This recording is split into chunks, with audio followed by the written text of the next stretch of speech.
Tyree says he's never even been kissed. Oh my God. Oh my God. You can be Tyree's first kiss. Why? Why? Why? Why? Why? Awesome!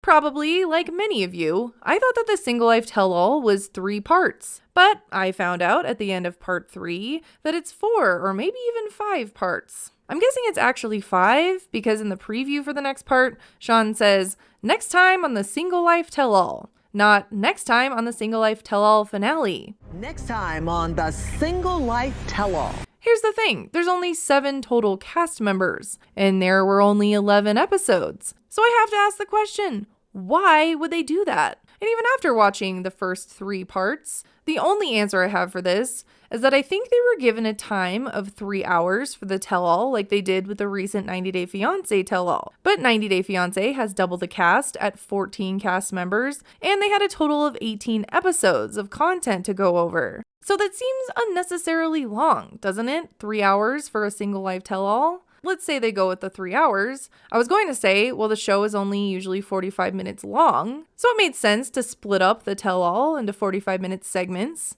But last season, season 3, part 3 was double the time, and the 3 parts added up to 3 hours. So why didn't they do the same thing for this season and just make it 3 parts, the last one being longer? There's nothing even compelling enough this season to even warrant a longer tell-all. And sadly, I think they're just trying to fill in more time, more episodes, and it has to be some sort of cash grab for the show. Because when I immediately started part 1 of the tell-all, I could already tell that things were being drawn out unnecessarily. Just in the first part, part 1, I was already starting to get impatient. And if you did too, when I break down how they actually edited part 1 together, it explains why it feels like nothing is really happening. This tell-all part 1 is a total of about 46 minutes, and that is without ads. And the first 15 minutes was just the introduction. People arriving, people getting ready, people talking about Tyree's virginity. Never had sex. Nope. Is it like a religious thing with you? Like, Man, you know, I just kind of never did it, and then I just got old.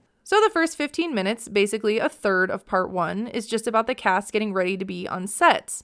That's not too unusual or annoying yet, even though I could already tell that Debbie had a lot to say and that would later become much more annoying. Apparently her saying she's dressed like fire was code for, I won't shut up the entire tell-all. So this is when this does start to get irritating. 15 minutes in, we jump into Veronica's story. And for 13 minutes, we get a mixture of Jamal and Louisa talking about how fake Tim and Veronica are. And they show Tim and Jamal's fight where nothing happens. And then they continue to just force this fake feud going on that no one cares about. Yeah, I have receipts too, sweetheart. did you call me sweetheart? Yeah, because you're looking like one. Okay, do you want to me, Jamal? Strange term.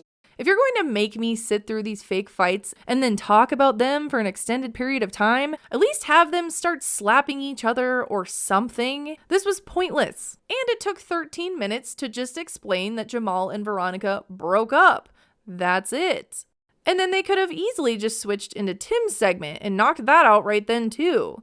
From how angry Louisa is, obviously they are broken up as well. So why do we have to just drag this out? The last segment of part 1 is about Tyree and how his single life journey went absolutely nowhere. Tyree, are you still a virgin?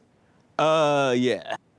I got really frustrated with Tyree's segments in general on the show. And this is why. We've gone through a few single life seasons, and I've always seen some sort of a progression of someone's journey through the show. Like Colt's Debbie, for instance. She tried dating, it didn't go well. But then we got to see Debbie get a glow up, her get out there even though she was nervous. We even had that with Caesar. He was dating Alona, and it was kind of going okay. Seeing any sort of progression is satisfying. That's the point, right? Seeing people gain confidence, whether they find a partner or not, or just seeing any natural drama that unfolds from it. But with Tyree, I didn't see any of that. This just felt more like a chance to just embarrass him as much as possible. And when we find out in part 3 that he did actually have some success, they could have saved so much time by bringing out Shannon like they do in part 3. But instead of just doing that, they bring in Sarper to just give Tyree advice. And at this point, part 1 is already almost over, and really nothing has happened, has it? And Sarper's advice is, of course, really stupid. In the middle of the dinner, you will get up and go to bathroom, and you will come back as a tiger. Quietly, will approach her from the back. Kiss her neck. Kiss her neck. Natalie's face. And then we jump to Chantel. And she actually had a lot of interesting things to say about people in her DMs. Waka flocka. Yeah, we did hang out. I met his mom and we spent some time together, talked on the phone, text, whatever. I guess she can't talk about how she also had Drake in her DMs, probably because of an NDA, but it all gets glossed over because instead of talking more about her different DMs and single life like I would have preferred to hear about, they shift to how Chantel was dressing in Greece when they end part 1. We can't brag about not wearing panties. And that's what we got in a 46-minute part 1 of a tell-all with no ads.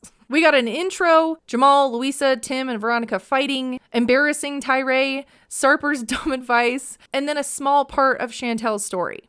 So that means that most of part 1 was just pre-planned BS. They could have easily completed Veronica, Tim, and Tyree's story right then and there. And part 2 is not much better. We start off with Chantel's mom coming in, and they continue to talk way too long about what Chantel was wearing in Greece. People might disagree, but I had zero problem with Chantel going out and dressing how she wants to in Greece. Like, who cares? I was actually completely turned off by her segments because she kept saying she wanted to find her next husband in Greece. What are the odds that I meet my husband out here?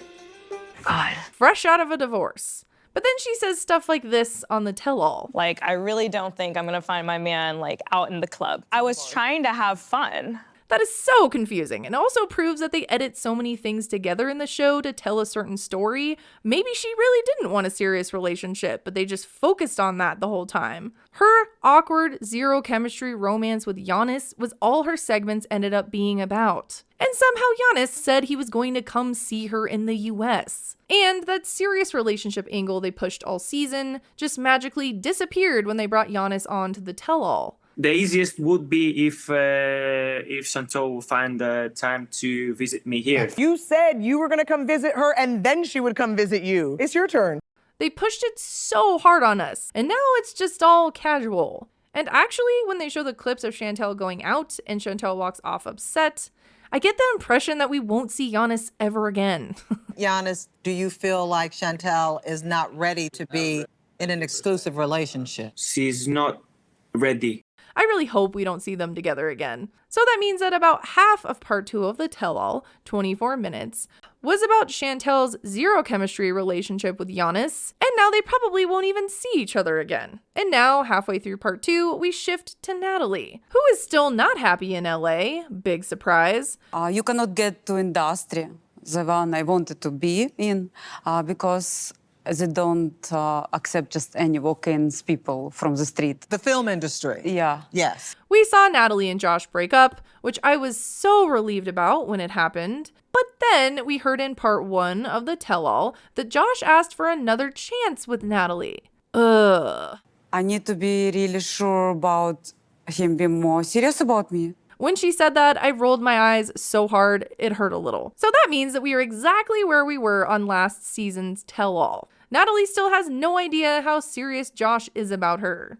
She slept over last night? I don't know. And they bring in old cast members who had way more interesting stories from the single life to join. They even remind us how Josh doesn't like Colt's Debbie from the last tell-all. You're still not gonna break up with her, right? I need, like, is there like a mute button for this lady? Natalie's story has dried up. It's a constant cycle of the same thing with Josh. It's not interesting anymore. It's just not. Do you consider Natalie your girlfriend, Josh?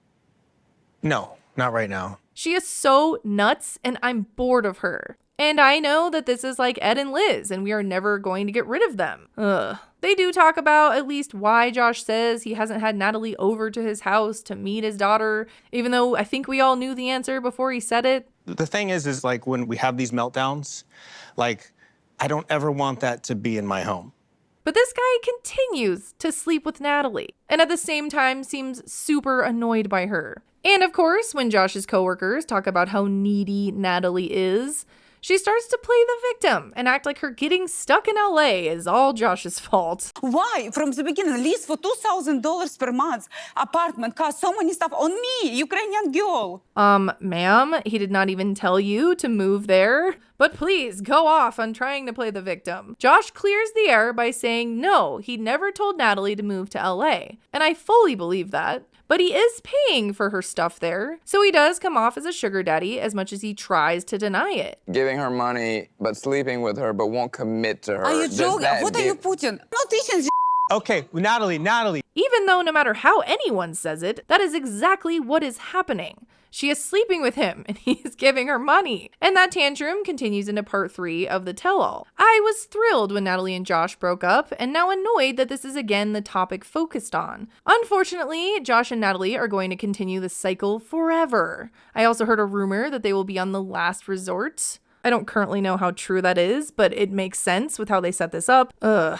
Just a reminder, Natalie's not some victim getting used by Josh and is now stuck in LA because of him. It's a mutual using, and she moved there all by herself. So her crying in the back about him treating her like a toy is ridiculous. Yep, I've had enough of that. And her tantrum already wasted 10 minutes of this 47-minute part 3 of the tell-all. And this is when they circle back to Tyree, which I don't even know why they split up his segment in the first place. And I guess they don't think that they have embarrassed him enough, so they show the scenes of him getting stood up, some scenes of his awkward date, but then they reveal that Tyree actually met someone on his New Orleans trip that he hit it off with. And I kept thinking, oh, they must have split up Tyree's segments because she wasn't there yet and they were waiting for her. Nope, she was backstage listening to everything this whole time. So I know I sound like a broken record here, but I just hate how they did this. They could have skipped Sarper easily. Shannon was backstage and heard that whole conversation with Sarper, so she had already arrived. They could have skipped the embarrassing virginity talk, awkward scenes, and just brought out this woman. Or they could have even have filmed a date they had sent them on. But I swear, there is just some weird goal to embarrass the shit out of this guy.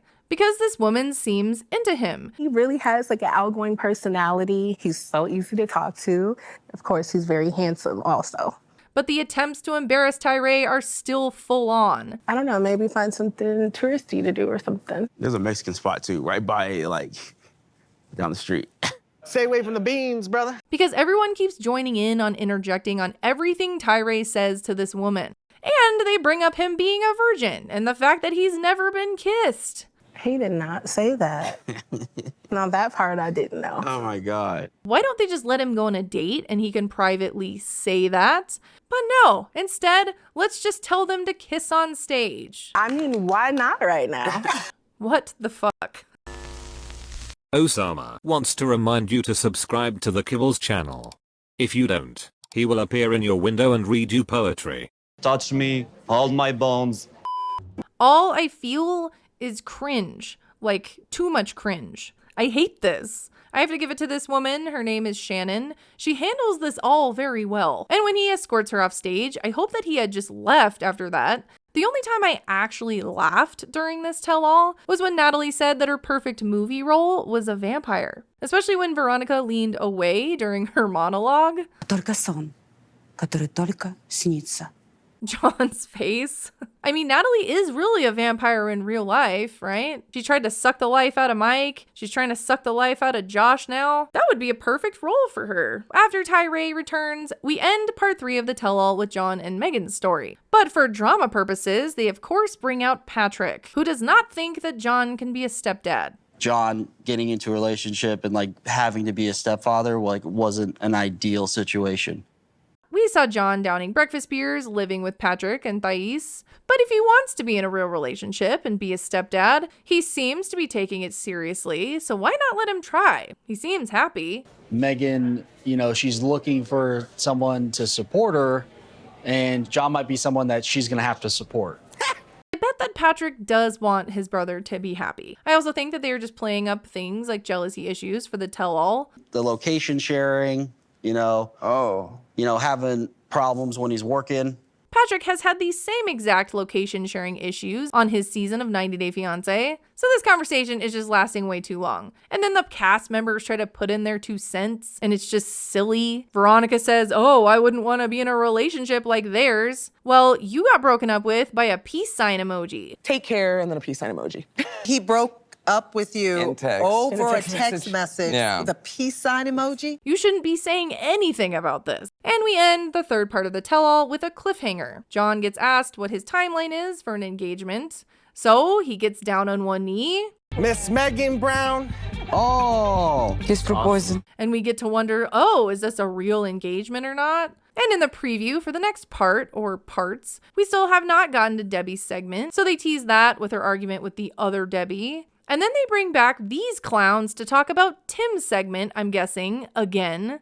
They could have just so easily talked about Tim's segment when they talked about Veronica's. But no, let's just waste so much time by splitting things up. Overall, I keep thinking these tell-alls suck, but they somehow are getting worse. They are doing everything they can to just squeeze every ounce of drama out, and now they're jumping around to different cast member segments to increase the drama. They're trying to time these cliffhangers. This doesn't feel like good TV to me. It feels like trash, and not like good trash. This could have been 2 parts, or maybe 3 to cover everyone's journey. Veronica and Tim needed 10 minutes maximum to explain their stories. Natalie only needed 20 minutes to talk about her and Josh again. They could have saved an entire part and some of my sanity. My point is that this show is supposed to be trashy, but it's deteriorating to the point where it's not even really fun anymore to watch. They need to take more time to film actual episodes, space out how often they air seasons, and take less time to film tell-alls. Please stop forcing drama that's not there. It comes off as boring and unnecessary instead of fun. And shorten things. Don't make tell-alls freaking 5 parts. That's too long.